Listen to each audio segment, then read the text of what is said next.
Imaginez un cours d'eau presque à sec. La terre craquelée témoigne d'une soif que rien ne semble pouvoir étancher. Juste à côté, derrière une clôture, une usine tourne à plein régime, 24 heures sur 24. Chaque jour, des millions de litres d'eau pure sont pompés directement de la nappe phréatique, mis en bouteille et expédiés. Le profit, des milliards de dollars. Le coût pour la planète et les populations locales, incalculable. Ceci n'est pas une fiction dystopique, c'est la réalité de la stratégie mondiale de Nestlé. Au cœur de cette histoire, une question fondamentale.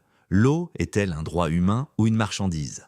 Pour Nestlé, la réponse est claire. Et leur plan pour imposer leur vision au reste du monde est bien plus avancé que vous ne l'imaginez. Comment une entreprise a-t-elle pu transformer la ressource la plus essentielle à la vie en une machine à cash? Et jusqu'où sont-ils prêts à aller pour en garder le contrôle? Pour comprendre l'ampleur de ce plan, il faut remonter dans le temps. Nestlé, fondé en 1866, est connu pour son chocolat et son café. Mais dans les années 1990, ses dirigeants ont eu une révélation. L'or du XXIe siècle ne serait pas noir comme le pétrole, mais transparent. Avec le rachat de marques comme Perrier, Vittel et plus tard San Pellegrino, Nestlé a commencé à construire discrètement un empire de l'eau. Mais la vision a été véritablement cimentée par un homme, Peter Brabeck-Letmathe, son ancien PDG. En 2005, dans une interview qui allait devenir tristement célèbre, il a déclaré que l'idée selon laquelle l'eau est un droit humain fondamental venait d'une perspective extrême. Pour lui, l'eau est un produit alimentaire comme un autre. Elle doit avoir une valeur marchande. Cette philosophie n'était pas une simple opinion. C'était la déclaration d'intention qui allait guider les actions de l'entreprise pour les décennies à venir, justifiant l'appropriation des ressources hydriques de la planète, une communauté à la fois. Le terrain d'expérimentation parfait pour cette stratégie fut l'Amérique rurale. Prenons le cas du comté de Mecosta dans le Michigan, une région de lacs et de rivières où l'eau semblait être une ressource infinie. C'est là que Nestlé, sous sa marque Ice Mountain, a construit une usine de pompage massive. Chaque minute, l'usine extrait près de 1500 litres d'eau de source. Le montant payé à l'État pour ce privilège, une redevance administrative d'à peine 200 $ par an. Oui, vous avez bien entendu, 200 $ pour pomper plus de 150 millions de litres chaque année. C'est un modèle économique d'une rentabilité presque parfaite. Acquérir la matière première pour un coût proche de zéro, l'emballer dans du plastique, un matériau dérivé du pétrole et la revendre 1000 voire 2000 fois plus cher. C'est le début de la privatisation de l'eau, non pas en achetant les rivières, mais en s'appropriant le droit de les vider. Mais ce profit a un coût, et ce sont les habitants de Mecosta qui le paient. Des citoyens comme Terry et Peggy, qui vivent près de l'usine depuis des décennies, ont vu le paysage de leur vie se transformer. Leur puits s'est asséché. Le ruisseau qui traversait leur propriété, où leurs enfants jouaient, n'est plus qu'un filet boueux. Ils ont dû dépenser des milliers de dollars pour forer un nouveau puits, plus profond, pour accéder à une eau que Nestlé pompait sous leurs pieds. La multinationale, face aux plaintes, a offert une solution, des bons pour des packs d'eau en bouteille. L'ironie est cruelle. La communauté s'est alors organisée. Des années de batailles juridiques ont suivi, opposant une petite association de citoyens aux armées d'avocats de l'une des plus grandes entreprises du monde. Ce combat inégal est devenu le symbole de la résistance locale face à la prédation des multinationales sur les biens communs. L'argument de Nestlé est toujours le même, la création d'emplois. Dans des régions rurales en difficulté économique, la promesse d'une cinquantaine d'emplois peut sembler une aubaine. Les politiciens locaux, soucieux de leur bilan, déroulent souvent le tapis rouge. Mais les économistes indépendants soulignent le piège de ce calcul à court terme. Les emplois créés sont souvent précaires et peu nombreux par rapport au capital investi. Surtout, la valeur de la ressource extraite quitte la région pour toujours. L'eau, qui pourrait servir au développement d'une agriculture locale durable ou au tourisme, est littéralement siphonnée et transformée en profits qui atterrissent dans les poches d'actionnaires à des milliers de kilomètres. C'est une forme moderne de colonialisme des ressources, où la richesse naturelle d'une communauté est exploitée sans juste compensation, laissant derrière elle un environnement dégradé et des promesses économiques non tenues. Le cas du Michigan n'est pas isolé. De la Californie en pleine sécheresse à la Floride, Nestlé a appliqué la même méthode. L'entreprise recherche des communautés avec des réglementations sur l'eau faible et un besoin économique. Elle promet des emplois, minimise l'impact environnemental et une fois installée, elle pompe sans relâche, augmentant les volumes dès que possible. En Californie, Pendant que l'État imposait des restrictions d'eau drastiques à ses citoyens, les camions-citernes de Nestlé continuèrent de circuler, puisant l'eau de la forêt nationale de San Bernardino avec un permis expiré depuis les années 1988. L'entreprise a payé une somme ridicule pour cette eau, alors que les agriculteurs voyaient leurs terres de mourir. Cette stratégie agressive révèle le mépris total de l'entreprise pour la notion de partage d'une ressource vitale en temps de crise. Pour Nestlé, une sécheresse n'est pas une catastrophe, c'est une opportunité commerciale. De l'autre côté de l'Atlantique, en France, le champ de bataille a un nom emblématique, Vittel. Cette ville des Vosges est synonyme d'eau minérale. Nestlé y possède la source et l'usine d'embouteillage. Pendant des décennies, l'entreprise a pompé des millions de mètres cubes d'eau, bien plus que la nappe phréatique ne pouvait en régénérer. Le résultat, au début des années 2010, les experts ont tiré la sonnette d'alarme. La nappe d'eau qui alimente la ville en eau potable était en danger critique, avec un déficit annuel de près d'1 million de mètres cubes. L'eau de Vittel, vendue dans le monde entier comme un symbole de pureté, était en train de disparaître sous les pieds des habitants de Vittel eux-mêmes. Le paradoxe était total. La ville célèbre pour son eau risquait de manquer d'eau potable. La solution proposée par Nestlé et certaines autorités locales a déclenché un scandale national. Au lieu de réduire ses prélèvements pour laisser la nappe se régénérer, l'entreprise a soutenu un projet ahurissant, la construction d'un pipeline. L'idée était d'aller chercher de l'eau dans une autre nappe, à des kilomètres de là, pour alimenter les robinets des habitants de Vittel. Pendant ce temps, Nestlé continuerait de pomper et d'exporter l'eau locale de Vittel, de qualité supérieure. En d'autres termes, les citoyens devaient renoncer à leur propre eau pour permettre à une multinationale de continuer à la vendre. Le projet a été surnommé le pipeline de la discorde. Il a cristallisé l'indignation et a montré jusqu'où l'entreprise était prête à aller pour protéger ses profits, quitte à déposséder une communauté de son héritage et de sa ressource la plus précieuse. Face au tollé médiatique et à la mobilisation citoyenne, le projet de pipeline a finalement été abandonné en 2019.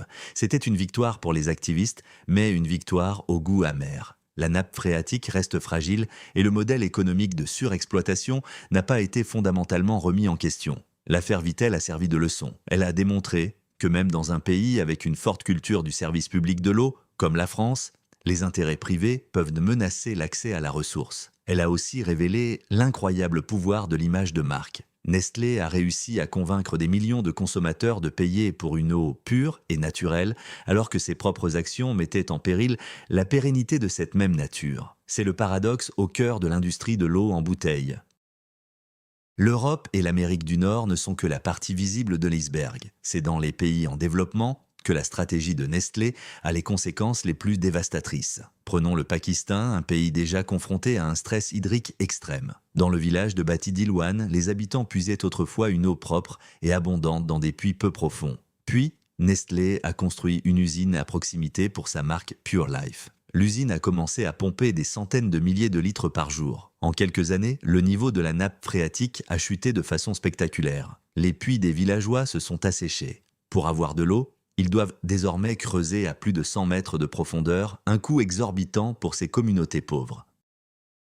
L'impact sur la santé publique est catastrophique. Incapables de s'offrir de nouveaux puits, de nombreux habitants de Bati Dilwan sont contraints de boire l'eau de surface, souvent contaminée par les eaux usées et les déchets industriels. Les maladies hydriques, comme la typhoïde et le choléra, sont devenues une monnaie courante, en particulier chez les enfants. Pendant ce temps, à quelques centaines de mètres de là, l'usine Nestlé met en bouteille l'eau pure qu'elle a siphonnée sous leurs pieds et la vend aux élites urbaines et à l'exportation. C'est la forme la plus brutale de l'injustice de l'eau. Créer une pénurie pour les pauvres afin de vendre un produit de luxe aux riches. Nestlé se défend en affirmant qu'elle respecte les lois locales. Mais dans de nombreux pays, ces lois sont faibles, voire inexistantes, et facilement contournées par la corruption.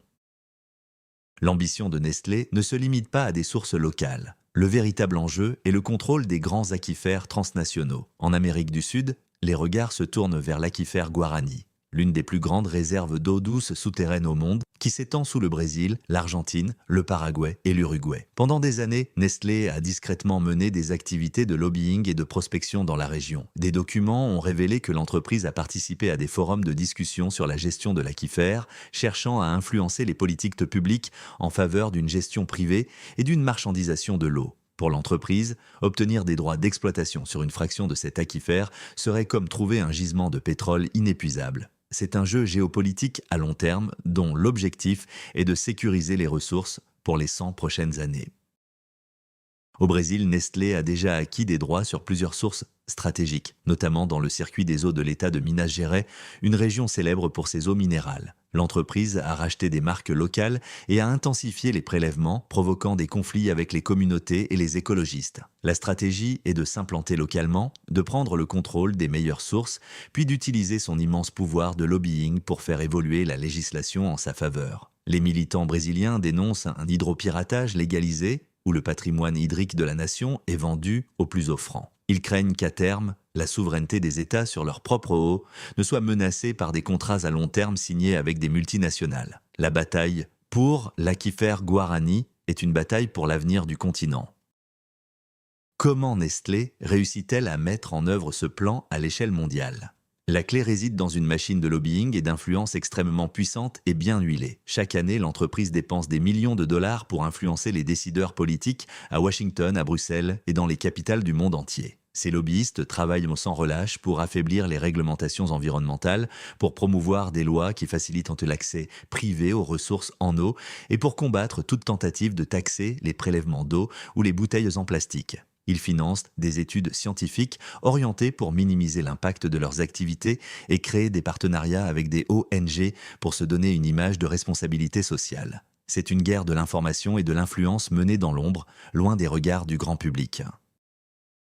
L'autre pilier de leur succès est un marketing d'une efficacité redoutable. Nestlé n'a pas seulement vendu de l'eau, elle a vendu une idée, l'idée que l'eau du robinet n'est pas sûre. Pendant des décennies, des campagnes publicitaires subtiles mais persistantes ont instillé le doute dans l'esprit des consommateurs. Des images de sources pures et de montagnes immaculées ont été associées à leurs bouteilles, créant l'illusion que l'eau en bouteille est plus saine, plus naturelle que celle qui sort de nos robinets. Dans la plupart des pays développés, c'est un mythe. L'eau du robinet est soumise à des contrôles sanitaires bien plus stricts et fréquents que l'eau en bouteille. Nestlé a réussi l'un des plus grands tours de force marketing de l'histoire. Convaincre des milliards de personnes de payer pour un produit qu'elles peuvent obtenir presque gratuitement et avec une meilleure qualité.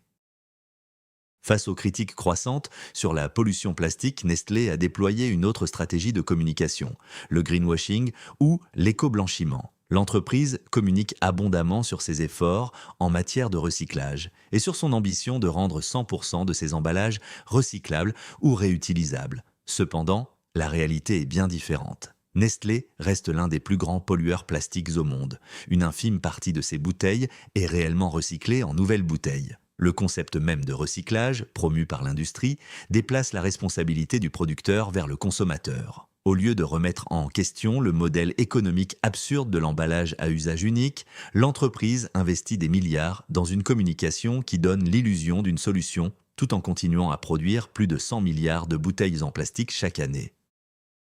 Cette stratégie de communication vise à masquer une réalité économique simple. L'eau en bouteille est l'un des produits de consommation avec la plus forte marge bénéficiaire au monde. Le coût de production est extrêmement bas, l'eau est presque gratuite, le plastique et le transport coûtent peu, tandis que le prix de vente est très élevé. Cette marge colossale permet de financer le marketing massif et le lobbying, qui, à leur tour, protègent et étendent le modèle économique. C'est un cercle vertueux pour l'entreprise, mais un cercle vicieux pour la planète. Chaque bouteille vendue renforce le pouvoir de Nestlé et contribue à la fois à l'épuisement des ressources en eau locale et à la crise mondiale de la pollution plastique. Le consommateur, en pensant acheter un produit sain, finance en réalité un système qui détruit les écosystèmes.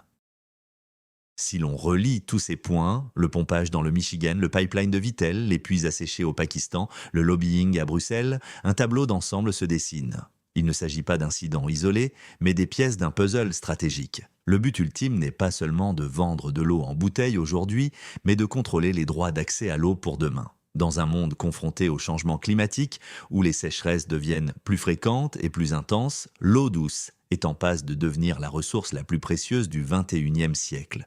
L'or bleu. En s'assurant aujourd'hui des droits d'exploitation à long terme sur les meilleures sources du monde, Nestlé ne fait pas seulement un investissement, elle prend une option sur l'avenir de l'humanité. Cette vision est confirmée par l'émergence des marchés financiers de l'eau. En décembre 2020, pour la première fois de l'histoire, l'eau a commencé à être échangée sur les marchés à terme de Wall Street, au même titre que le pétrole ou le blé. L'indice Nasdaq-Veles California Water Index permet désormais aux investisseurs de spéculer sur la rareté future de l'eau en Californie. Pour les partisans de cette financiarisation, c'est un outil de gestion des risques. Pour les critiques, c'est le cauchemar de la marchandisation totale, la dernière étape du plan de privatisation. Cela transforme l'eau d'un bien commun essentiel à la vie en un actif financier sujet à la spéculation. Des entreprises comme Nestlé, qui contrôlent physiquement la ressource, se retrouvent dans une position de pouvoir sans précédent sur ces nouveaux marchés.